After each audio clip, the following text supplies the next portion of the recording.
and thank you all for being here today, and thank you for your support of my legislation that looks to make sure that the marketplace operates efficiently, and of course, we protect the rights and the interests of energy consumers here in the Commonwealth.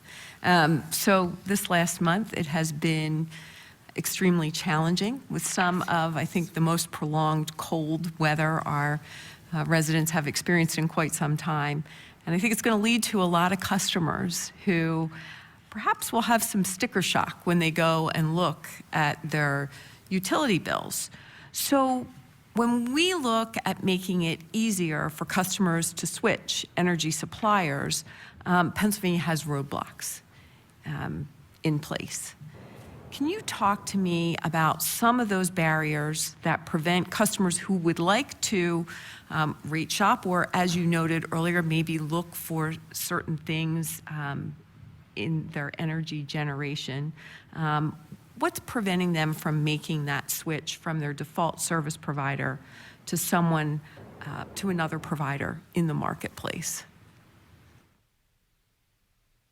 Yeah, I think, you know, for Pennsylvania specifically, you'll hear us emphasize consumer education a lot.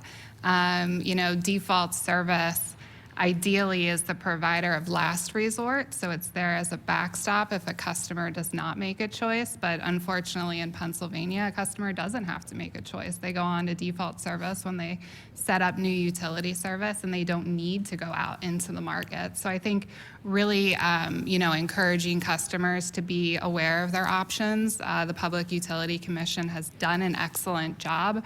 Mr. Kaliva referenced their shopping website. Most months they have over 100,000 visitors to that website. So really just directing customers to understand the market, get familiar, get comfortable with shopping, I think is a primary one. And then second, for the Commonwealth, I would say we've made a lot of progress, obviously, on accelerated switching on the electric side, allowing a customer to change their supplier within 3 business days.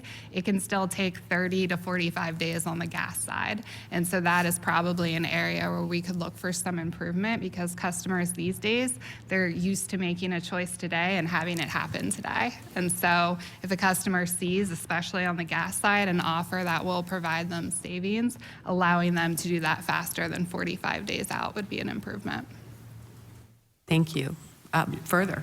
Yeah, I would also highlight just opportunities for being able to make your change when you're shopping by using personal identification, not necessarily whatever your utility bill code is.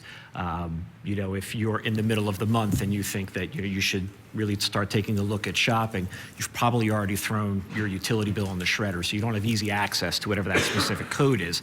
However, there's personally identifiable numbers that we're all associated with, your social security, your driver's license number, whatever it may be, that we all readily know or have access to. So being able to make the switch by using that kind of identifier, I think goes a long way towards making it more accessible for the customer to be able to go to the website, see what their options are, and then make that quick transition when they find the product that suits them.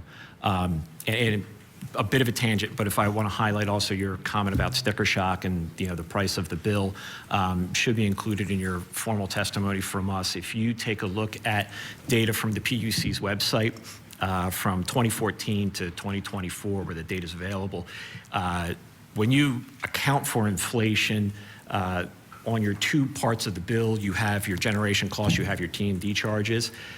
Over the last 10 years, your generation costs have generally gone down while your T&D charges have dramatically gone up.